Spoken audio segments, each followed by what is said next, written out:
देखो डायग्राम तक सबको समझ में आया। नेक्स्ट देखो अपने को क्या पढ़ना है अब। अच्छा, मानव हृदय कितनी कोष्ठी होता है? 4 कोष्ठी होता है। जरूरी नहीं है कि सारे जीवों का हृदय 4 कोष्ठी। कई बार पूछ लेते हैं कि उभयचर का हृदय कितने कोष्ठी होता है, सरीसृप का कितने कोष्ठी होता है, ठीक है, स्तनधारियों का कितना होता है, पक्षियों का कितना होता है, केंचुए का, ऐसे कोष्टक पूछ लेते हैं। तो लिख लो चलो कोष्टक के प्रकार भी लिखो। हृदय के कोष्टक के प्रकार, हृदय के कोष्टक के प्रकार। कोष्टक बोल दो, इंग्लिश में कहते हैं चैम्बर। सजीव है उनके हृदय के कोष्टक किस प्रकार के हैं? अगर मैं बोलूं जैसे 2 कोष्ठियां बना दूं, मान लो मैं इस प्रकार से सीधा किए से 2 ही कोष्टक है ना। पहली बात 2 कोष्ठियां करें तो एक कालिंद हो गया और एक नीले। ये द्विकोष्ठीय हृदय, द्विकोष्ठीय। ये हृदय किसका होता है? ये होता है मछलियों का। मछली का जो हृदय होता है उसमें 2 ही कोष्टक होते हैं, एक ही आलिंद होता है, एक नीले होता है। फिर 3 कोष्टक आ जाते हैं। जैसे हम 3 बनाए मान लो इस प्रकार से करके कि ये से 3 कोष्टक हो गए। एक ऊपर वाला अकेला 1 हो गया, ये 2 और ये 3। त्रिकोष्ठीय हृदय की बात करो अगर, त्रिकोष्ठीय,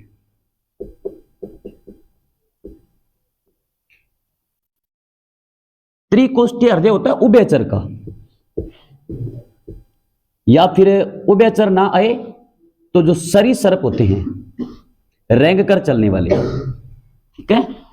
उभयचर में क्या आता है? ऐसे जीव जो जल या स्थल दोनों में रह सकते हैं। जमीन पे भी रह सकते हैं, पानी में भी रह, जलीय भी होंगे स्थलीय भी होंगे, उनको उभयचर कहते हैं। मेंढक, कछुआ, है ना। पर मगरमच्छ, कोक्रोडाइल होता है ना, कोक्रोडाइल अपवाद है। मगरमच्छ का हृदय 4 कोष्ठीय होता है हमारी तरह। वो मगरमच्छ अपवाद है, कोक्रोडाइल ध्यान रखना अपवाद, मगरमच्छ उसमें हमारी तरह। सरीसृप भी होते हैं, रेप्टाइल कहते हैं, रेप्टाइल रेंग कर चलने वाले होते हैं सरीसृप, उनका हृदय भी 3 कोष्ठीय होता है। अब इसके बाद आ गया 4 कोष्ठीय। 4 कोष्ठीय में हमारे वाला आ गया, है ना, 1 2 3 4, 4 चेंबर या 4 कोष्ठक किसमें होंगे? 4 कोष्ठीय हृदय हमारा आ गया। 4 कोष्ठीय हृदय किसका होता है? स्तनधारियों का होता है, स्तनधारियों का, है ना। विकसित जीव जो होते हैं ना, स्तनधारी विकसित है। इसके अलावा पक्षी भी इसी में आते हैं। पक्षियों का हृदय भी 4 कोष्ठीय होता है। इसके अलावा अगर बात करें मछलियों में, याद रखना अगर मछली पूछे ना तो अपवाद है मछलियों में। डॉल्फिन इस है ना, ब्लू व्हेल, उसका हृदय 4 कोष्ठीय होता है। ब्लू व्हेल स्तनधारी है। ब्लू व्हेल ऐसी मछली जो अपने बच्चों को पैदा करने के बाद दूध पिलाती है, तो ब्लू व्हेल स्तनधारी है, ध्यान रखना। और स्तनधारी का हृदय कितना कोष्ठीय होता है? 4 कोष्ठीय होता है, ठीक है। चमगादड़ को भी पक्षी वर्ग में मत मानना, चमगादड़ भी स्तनधारी है, वो अपने बच्चों को पैदा करने के बाद दूध पिलाता है। अब सबसे ज्यादा कोष्ठीय अगर बोले तिलचट्टा, है ना, तिलचट्टा, कोकरोच, तिलचट्टा जो होता है उसका हृदय होता है 13 कोष्ठीय, 13 कोष्ठीय। केंचुए का 9 कोष्ठीय, ठीक है। ये कुछ कोष्ठक के प्रकार है। मेन तो ऊपर वाले आते हैं कि मत्स्य वर्ग या मछलियों का हृदय कितने कोष्ठीय होता है? द्विकोष्ठीय, त्रिकोष्ठीय, 4 कोष्ठीय, 9 कोष्ठीय, ऐसे नाम आएगा तो द्विकोष्ठीय। उभयचर का हृदय त्रिकोष्ठीय, सरीसृपों का हृदय त्रिकोष्ठीय, स्तनधारी और पक्षियों का 4 कोष्ठीय, और तिलचट्टे का। ये कुछ कोष्ठक के प्रकार है, ठीक है। यदि बात समझ में आई। अब हृदय का कार्य बताया था मैंने आपको। हृदय का कार्य क्या है? हृदय कार्य रक्त की पंपिंग करना। अच्छा, 2 चीजें और भी पढ़ लेते हैं कि एक जांच का नाम आता है, जांच भी एक हृदय संबंधित है।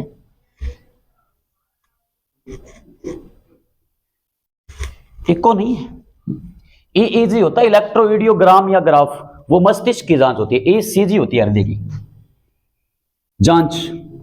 कई बार होता है ना कि हृदय में कोई समस्या आ जाती है ना, तो कहते हैं कि ईसीजी करवाने गए हैं, वो हृदय की जांच होती है, ठीक है। हृदय संबंधित जांच है कुछ। पेपर में आ जाता है ईसीजी का संबंध किससे है? हृदय से है। या हृदय की जांच क्या कहलाती है? तो लिख लो हृदय की जांच, वो ईसीजी। पूरा नाम है इलेक्ट्रो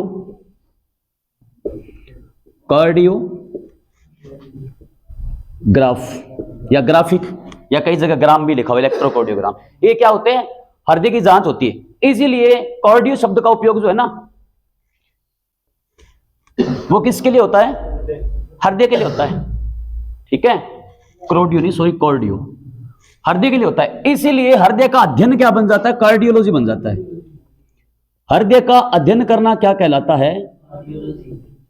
कार्डियो, क्योंकि ये मांसपेशियां हैं, कार्डियो शब्द का उपयोग हृदय के लिए होता है, ठीक है, ये इसकी जांच है, ठीक है। अब रही बात, हृदय का काम क्या है? रक्त की पंपिंग करना, यही काम है इसका, पंपिंग करना।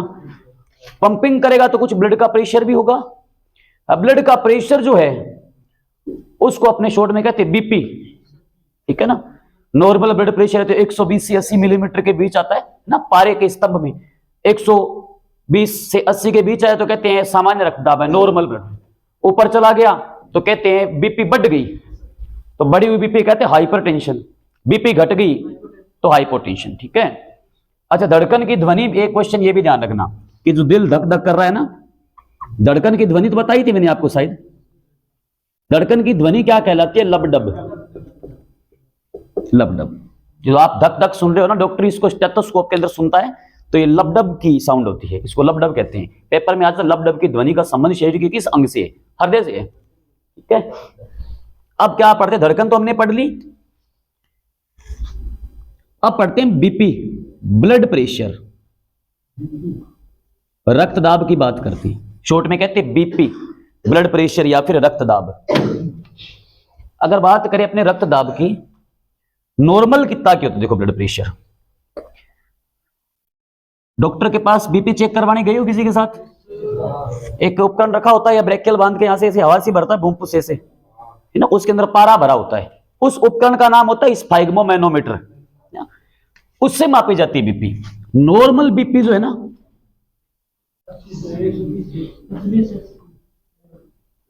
मनुष्य का सामान्य रक्तदाब अगर पूछे कितना होता है तो आपको बताना है 120 से 80 मिलीमीटर।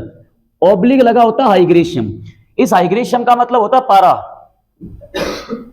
पारा इसका मतलब क्या है? जो रक्तदाब का मापन करने वाला उपकरण है ना, इसे, इसके अंदर पारा भरा होता है। जैसे वायु दाब का मापन करने में कौन सा उपकरण काम आता है? बैरोमीटर, उसमें क्या भरा होता है? पारा।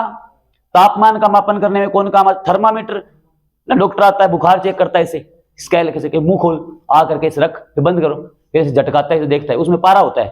तो जैसे गर्म होगा तो ऊपर नीचे जाएगा, बता देता है कि तापमान अगर 27 से ऊपर जा रहा, 98 से ऊपर, बोल देता है कि तेरे को बुखार है, फीवर है तेरे को, है ना। ये पारा भरा हुआ है, तो वो ऑब्लिक पारा धातु का प्रतीक होता है Hg। पारा बोल दो, पारद बोल दो, मर्क्यूरी बोल दो या Hg बोल दो, लैटिन वर्ड है हाइग्रेशियम, है ना, इस सिंबल है ये। तो लिखने का मतलब ये है कि स्फाइग्मोमैनोमीटर नामक उपकरण में पारा धातु के स्तंभ में पाठ्यांक मापा जाता है। 120 से 80 के बीच आता है तो ना तो आपकी बीपी बढ़ी हुई है, ना ही आपकी बीपी घटी हुई है, आपका ब्लड प्रेशर नॉर्मल है ना। तो वो मापते किससे है? तो रक्त दाब का मापन करने में,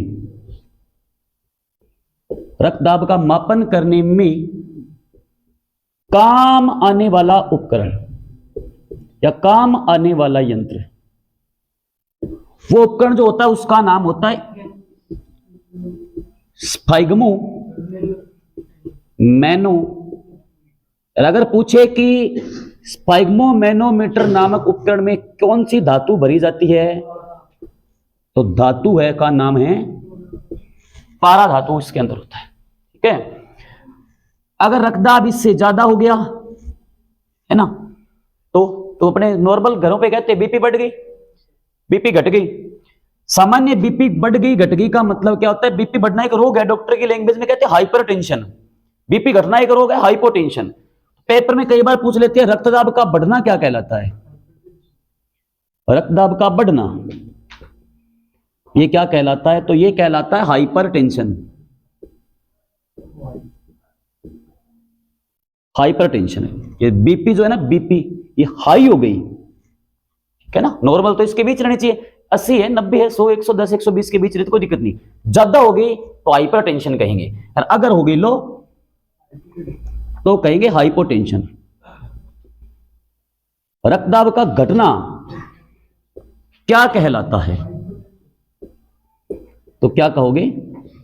हाइपोटेंशन। अगर बीपी लो हो गई क्या कहें? हाइपोटेंशन। ज्यादा होना, कई बार कहते हो ना कोई झगड़ा होता है तो किसी को बोल देते हो ज्यादा हाइपर मत हो, हाइपर मत हो। हाइपर मत हो का मतलब वो कुछ ज्यादा हो रहा है। झगड़ा होता है कई बार बोल देते हो कि ठीक है, फिर सामने वाला कुछ ज्यादा बोल रहा है, गाली दे रहा है, आप शांत बैठे हो, आप कहते हो ना हाइपर मत हो ज्यादा, समझा रहा हूं आराम से। हाइपर मत हो मतलब ज्यादा हो रहा है, अब अपने औकात से बाहर जा रहा है तू, तो हाइपर का मतलब ज्यादा। भूल भी जाओ कभी, कई बार पेपर में क्वेश्चन आ जाता है कि रक्तदाब का बढ़ना क्या कहलाता है, हाइपरटेंशन, हाइपोटेंशन, टैकीकार्डिया, ब्रैडीकार्डिया, ऐसे नाम आएंगे।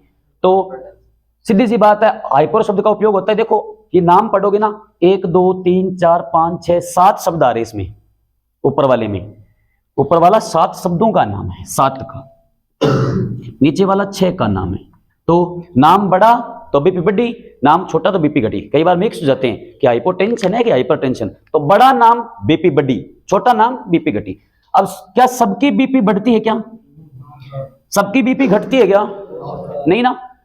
कुछ तो ऐसा हमने कोई कांड किया होगा जिस वजह से हमारी बीपी बढ़ रही है, घट रही है, कुछ कर रहे हैं हम, क्या कोई कुछ बाहर से कुछ ऐसा आइटम ले रहे हैं जो हमें नुकसान कर रहा है। खट्टे पदार्थ आप ज्यादा खाओगे तो आपकी बीपी बढ़ेगी। खट्टे का मतलब अम्ल, अम्लों के अत्यधिक सेवन से रक्तदाब बढ़ता है, और क्षारकों के अत्यधिक सेवन से रक्तदाब घटता है। कड़वे ज्यादा खाओगे तो आपकी बीपी घटना चालू हो जाएगी। अम्ल का मतलब वो नहीं कि चाटने वाला अम्ल, खट्टा कुछ भी खा लो वो अम्ल ही है। नींबू, मौसमी, नारंगी, संतरा, दही, कच्चा सेब, कच्चा गेहूं, गन्ने का रस, ठीक है ना, इमली, आंवला, सब ये अम्ल है। खट्टे ज्यादा खाओगे तो बीपी बढ़ेगी, कड़वे ज्यादा खाओगे तो बीपी घटेगी। पेपर में पूछ लेते हैं रक्तदाब को प्रभावित करने वाले कारक कौन होते हैं?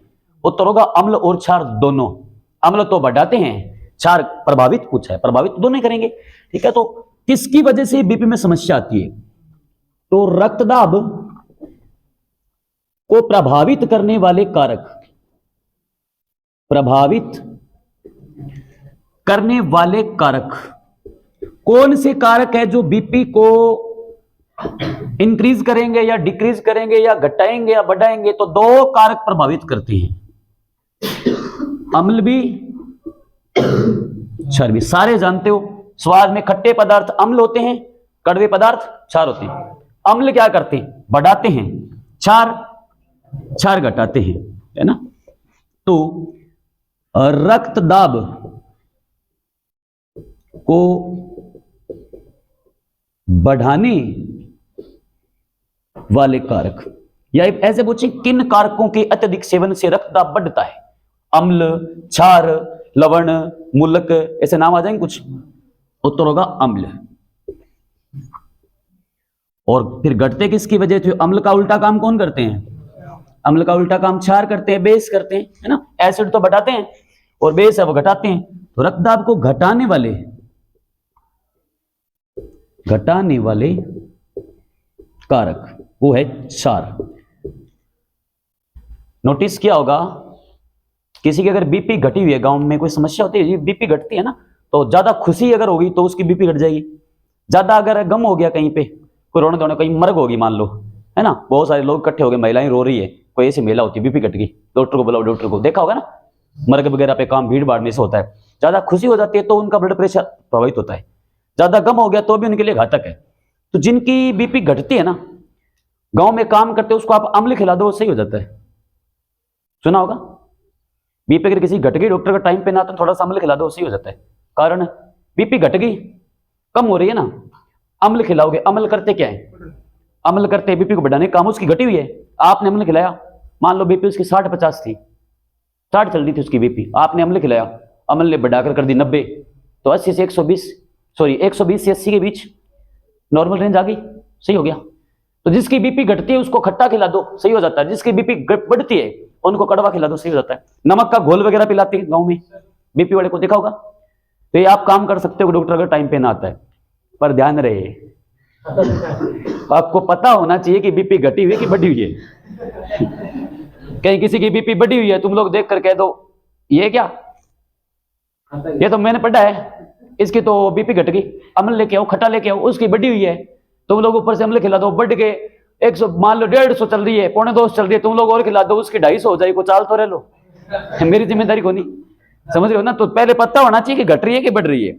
घटने बढ़ने का पता होता है। अगर आपके घर पे मान लो आपकी मम्मी को या आपकी नानी को समस्या है, बीपी की डॉक्टर जांच करवाते हैं ना, तो डॉक्टर बताता है कि इसकी बीपी घटती है। अब जब भी समस्या होगी नहीं, आपके घर में सबको पता होगा कि मेरी मम्मी की या मेरे नानी की बीपी घटती है, दूसरे को पता नहीं होगा जो पहली बार दे रहा, आपको तो पता होगा क्योंकि रोज का काम है। तो आपको पता होता है कि इस समस्या होगी, बोलते हैं हाँ मेरी मम्मी इसकी बीपी घटती है, आप नमक वाला ले आओ कुछ, है ना, तो बढ़ती है, बता दो कि इसकी बढ़ती है, तब पता चल जाता है। पहले पता होना चाहिए, वो आप नहीं बता सकते, ठीक है, वो डॉक्टर बताता है, लक्षण होते हैं अलग अलग प्रकार के। तो ये तो सामान्य क्वेश्चन थे। अब रही बात, किसी ने तो ब्लड प्रेशर मापा होगा ना, कि नॉर्मल ब्लड प्रेशर 120 से 80 के बीच ही क्यों आता है, किसने पता किया होगा? किससे किया? स्पाइगमोमैनोमीटर से किया। किसने किया? रक्तदाब का मापन, नोट लगा के एक चीज लिख लेना, मापन, बीपी का मापन किया था एक वैज्ञानिक ने जिसका नाम था एस हेल्स। और किस में किया था? घोड़े में किया था। एस हेल्स नामक वैज्ञानिक ने सबसे पहले रक्तदाब का मापन किया था घोड़े के अंदर। तो पेपर में क्वेश्चन आ जाता है कि रक्तदाब का मापन किसने किया था? सबसे पहले हेल्स नाम के वैज्ञानिक ने किया था। अच्छा, रक्तदाब का मापन किस सजीव में किया गया था? तो हमारी बीपी सबसे पहले नॉर्मल चेक की गई थी घोड़े के अंदर, ठीक है। तो ध्यान रखना, रक्त से संबंधित जो जीव है ना वो दो है, घोड़ा भी ब्लड से ही संबंधित है, बंदर भी ब्लड से ही संबंधित है। रक्त से संबंधित जीव सामान्य दो है। घोड़े के अंदर तो हमारी बीपी मापी गई थी, ब्लड प्रेशर, जबकि बंदर के अंदर खोजा गया था RH फैक्टर। जो आप कहते हो ना, ब्लड ग्रुप तो 4 होते हैं, ए बी, ए बी और O. A negative, A positive, B negative, B positive, A B negative, A B positive, O positive, O negative, 8 बन जाते हैं। ये नेगेटिव पॉजिटिव फैक्टर है ये। तो ये किस में मापा गया था? ये RH फैक्टर कहते हैं इसको। इस RH फैक्टर के आधार पर ही आप ब्लड डोनेट कर सकते हो, रिसिप्ट कर सकते हो। सीधा नहीं देते कि मेरा ब्लड ग्रुप ए, आपका भी ए, तो आपसे खून ले लो, आपको तो नहीं। फैक्टर मैच करना चाहिए। हो सकता है आपका ए पॉजिटिव हो, मेरा नेगेटिव हो, तो नहीं होगा काम। तो RH फैक्टर में क्या किया गया था? RH फैक्टर सबसे पहले मकाका रीसस नामक बंदर के अंदर खोजा गया था। बंदर का नाम था मकाका रीसस, इसलिए इसको देखो RH रीसस फैक्टर कहते हैं, बंदर का नाम है ये। तो पेपर में पूछते हैं RH फैक्टर की खोज किसमें हुई थी, जबकि ब्लड प्रेशर की खोज किसमें हुई थी? बंदर से ही सबसे पहले फैला था एड्स। एड्स रोग से सबसे पहले ग्रसित सजीव कौन था? बंदर ही था। दक्षिण अफ्रीका से एड्स की उत्पत्ति मानी जाती है। पहले बंदर में था, ये बंदर से आ गया अब मनुष्यों के अंदर, ठीक है। एड्स फैलने के अलग अलग कारण है, रोग में पढ़ेंगे, पैथोलॉजी कराऊंगा तब पढ़ेंगे। इतनी बात समझ में आ गई? नोट कर लिया? नेक्स्ट, अब देखो, मान लो एक तो हमारी बीपी थी नॉर्मल 120 से 80, हाई हो गई हाइपरटेंशन, लो हो गई हाइपोटेंशन। अभी तो ब्लड प्रेशर चल रहा, आदमी जीवित है। और अगर मान लो बीपी है ही नहीं, ब्लड प्रेशर ही खत्म हो गया, रक्तदाब ही खत्म हो गया, तो ब्लड की पंपिंग नहीं हो रही, मतलब प्रेशर नहीं है, तो खून बॉडी में वही है, वहां का वहीं जम गया। इसको कहते हैं हार्ट अटैक, हृदयाघात, दिल का दौरा, राम नाम सत्य। तो पॉइंट बनाओ, हृदयाघात। हृदयाघात क्या होता है, या फिर हार्ट अटैक क्या होता है? दिल का दौरा बोल दो। हृदयाघात के चांसेस वैसे ज्यादा बनते हैं मोटे लोगों में। मोटापा होता है जिनमें, वो हार्ट अटैक के मरीज ज्यादा मोटे लोगों में मिलते हैं। कारण क्या है? हार्ट अटैक सिंपल चीज किसकी वजह से आता है? चिपचिपा स्टेरॉइड होता है अम्लीय, जिसका नाम होता है कोलेस्ट्रॉल। कोलेस्ट्रॉल आपकी रक्त वाहिनियों के अंदर जम जाता है और रक्त के परिवहन की क्रियाविधि बंद हो जाती है, ऑक्सीजन का आना जाना बंद। उसको कहते हैं दिल का दौरा पड़ा, मर गया, ठीक है। तो तेलीय खाद्य पदार्थ है ना, ऑयली फूड ज्यादा नहीं खानी चाहिए अपने को, ठीक है ना। ज्यादा खाते हो चर्बी बढ़ती है, मोटापा आता है। इसमें फैट होती है, वसा, ज्यादा वसा है, वो लीवर उसको सड़ाता है। वसा के सड़ने से कोलेस्ट्रॉल बनता है। जैसे पाइप है आपकी बॉडी के अंदर, मान लो कचरा जमा हो जाता है, यहाँ पे कचरा एक प्रकार का, ये रक्त की पंपिंग हो रही है, कोई पाइप है, इसके अंदर कुछ, जैसे आप तेलीय खाद्य पदार्थ खा रहे हो, उनमें क्या होती है? वसा होती है। पोषक तत्व है कार्बोहाइड्रेट, वसा, प्रोटीन, खनिज लवण, विटामिन, जल, ऐसे नाम बताए थे। वसा जो है ना, तेलीय खाद्य पदार्थ ऐसा नहीं खाने नहीं चाहिए, कभी खा लो कोई बात नहीं, ज्यादा नहीं खानी चाहिए। कई होते सुबह शाम खाते, सुबह जाएंगे चलो मेरे को समोसा खिला दो, शाम को फिर रेडियां लगेगी, वहां चले जाएंगे, रोज डेली। ज्यादा अगर तेलीय खाद्य पदार्थ खाओगे, चिकने ऑयली फूड लोगे, उनमें होती है फैट, वसा। तो वसा को हमारा लीवर क्या करता? सड़ाता है। आवश्यकता से अधिक जो वसा होगी ना, उसको हमारा लीवर सड़ाएगा, और सड़ने को बोलते हैं भंजन, वसा का भंजन। वसा का भंजन करता है कौन? करता है लीवर, करता है यकृत। और इस वसा के सड़ने से क्या बन जाता है? कोलेस्ट्रॉल। ऐसा नहीं कि बॉडी में कोलेस्ट्रॉल मीठा होता है, चिपचिपा, अम्लीय स्टेरॉइड होता है। कोलेस्ट्रॉल होना चाहिए, ज्यादा नहीं होना चाहिए। अब जैसे कोलेस्ट्रॉल ने चिपचिपा होगा तो ये क्या करेगा, ये जो आपकी धमनी है ना कोरोनरी, इसका नाम है कोरोनरी धमनी, कोरोनरी, इसके अंदर ऐसे कोलेस्ट्रॉल है ऐसे जमा होना चालू हो जाएगा, ऐसे यहां जमने लग गया, ऐसे ये परत बन गई इस प्रकार से, ऐसे ये जमने लग गया तो ये पाइप है, इसकी जो दीवार है वो पतली नहीं होगी क्या, प्रेशर बढ़ेगा दाब बढ़ेगा इसमें, तो ये जमा हो जाता है। फिर अगर ये पूरा अगर ब्लॉक हो जाए इससे, अब कोरोनरी धमनी अगर पूरी की पूरी मान लो कोलेस्ट्रॉल से ब्लॉक हो गई, यार ये कोरोनरी धमनी यूं जा रही थी, याद करो इसके अंदर जा रही थी, किसमें, बायां लिंद में जा रही थी। अब ये कोरोनरी तो कोलेस्ट्रॉल से ब्लॉक हो गई, अब कोरोनरी बंद हो गई तो क्या हृदय में शुद्ध रक्त जाएगा, क्या शुद्ध रक्त नहीं जाएगा तो शरीर में ऑक्सीजन की क्या हो जाएगी, ऑक्सीजन के अभाव में मनुष्य मारा जाता है, इसको हृदयघात कहते हैं। तो जो ऐसे नोड एक वाल होता है, ऐसे नोड जो हृदय क्या करता है, इलेक्ट्रिक करंट प्रदान करवाता है, ऐसे नोड कई बार ना वाल्व डलवाए हृदय में, पेस मेकर डलवाया है, तो और जब कहीं फेल हो जाता है ना तो फिर क्या करते हैं, पेस मेकर डाल देते हैं, जिसकी वजह से धड़कन चालू हो जाती है। तो हृदयघात के उपचार में काम आने वाला उपकरण कौन होता है, पेस मेकर होता है, वो पेस मेकर डाल देते हैं यहाँ पे, से फाड़ के, यहाँ से ऐसे ऑपरेशन करते हैं यहाँ से फाड़ के, और इसके अंदर क्या करेंगे, पेस मेकर को डाल देंगे यहाँ पे, ऐसे नोड की जगह इलेक्ट्रिक करंट वो फ्लो करता है उसके अंदर, तो पेस मेकर से आपकी धड़कन चालू हो जाती है। हृदय अगर फेल ही हो गया तो दिल नया लगाते हैं, तो ये निकाल देते हैं, दूसरा लगाते हैं। आप सोच रहे हो कि निकाल देंगे तो दूसरा नया कैसे लगेगा, ये निकाला तो बंदा मर जाएगा, मरता नहीं। इसको यहाँ से फाड़ के, यहाँ पर हमारी एक हड्डी होती है दोनों फेफड़ों के बीचों बीच, यहाँ आप चेक करोगे गुटका सा महसूस होगा, स्टर्नम हड्डी होती है, और उसकी फेफड़े है ना, जो दोनों फेफड़े उनको बीच से जोड़ती है, वहां से होता है क्रैक काम। ये ऐसे, ये फेफड़े के अंदर पंसली है ना, रिब्स, ऐसे पंसलियां हैं 12 जोड़ी, ऐसे इस फेफड़े में, इसमें 12, इसमें 12, इसमें 24 हड्डियां होती है पंसलियां फेफड़े में, इसके बीच में ना एक हड्डी है ऐसे, हाँ स्टर्नम उरोस्थी, तो दोनों फेफड़ों को बीचों बीच से जोड़ के रख रही है। ये हड्डी नहीं होती ना तो ये बायां फेफड़ा अलग होता, दायां, ये हड्डी नहीं होती, वो फेफड़ों के काख में आ जाता तो हो सकता था ना, हंसने वाली बात नहीं है, सही है। फेफड़े की 12 जोड़ी पसलियों को बीचों बीच से जोड़ने का कार्य कर रही हड्डी है, यहाँ पे चेक करो, गुटका से लग रहा है ना, स्टर्नम, इस स्टर्नम से यहाँ से ऐसे फाड़ते हैं, फिर यहाँ से आपका जो हार्ट है ना उसको निकालेंगे, बाहर से नया लगाते हैं। अब हार्ट निकाल दे तो बंदा मरेगा नहीं, क्या नहीं मरेगा, क्योंकि बाहर से जो हृदय के अंदर जो पाइप आ रही है ना कोरोनरी, बाहर से एक उपकरण होता है पेस मेकर से कंट्रोल कर लेते हैं। ये जो कोरोनरी धमनी जितना रखता है ना सीधा पेस मेकर से आएगा, अलिंद काम खत्म हो जाएगा, पेस मेकर से शरीर में जाएगा, तो बाहर से रेडीमेड काम चलता रहता है, और आपका हृदय है वो कुछ समय के लिए 3-4 घंटे तक काम करना बंद कर देते हैं, क्योंकि वो धड़कता रहा तो डॉक्टर उसमें करेगा कैसे ऑपरेशन, ढूंढे कैसे, वो तो यूं कर रहा है पंपिंग, वो आराम से ऐसे स्थिर हो जाए तो डॉक्टर उसमें मांसपेशियां देख सकता है, कुछ फंसा हुआ है कचरा कोलेस्ट्रॉल वगैरह बाहर निकाल सकता है, तो ऑपरेशन कर देते हैं। ये इसको कहते हैं अपने हृदयघात। अब रही बात इसकी डेफिनेशन क्या है, क्या पूछेंगे, किस पोषक तत्व की अधिकता से हृदयघात आता है।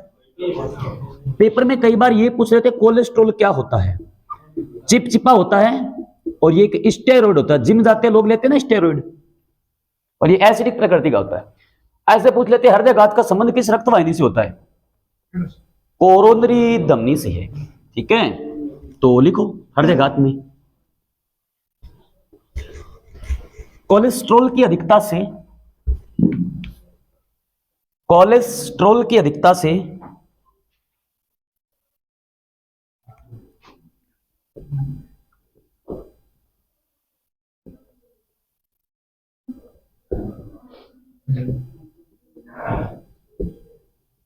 कोरोनरी धमनी, कोलेस्ट्रॉल की अधिकता से कोरोनरी धमनी पूर्ण रूप से बंद हो जाती है, तो फिर क्या होगा, ऑक्सीजन के अभाव में मनुष्य मारा जाता है, इसे हृदयघात कहते हैं।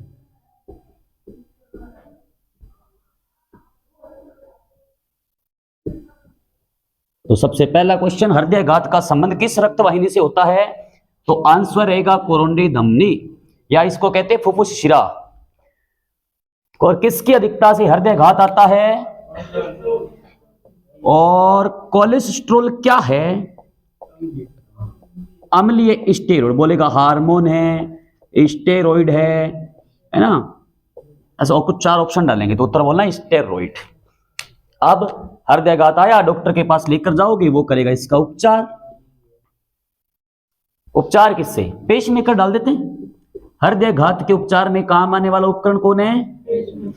और इसके अंदर एक धातु होती है, वो धातु का नाम पूछे तो याद रखना लिथियम धातु होती है। पेसमेकर नामक उपकरण में कौन सी धातु होती है?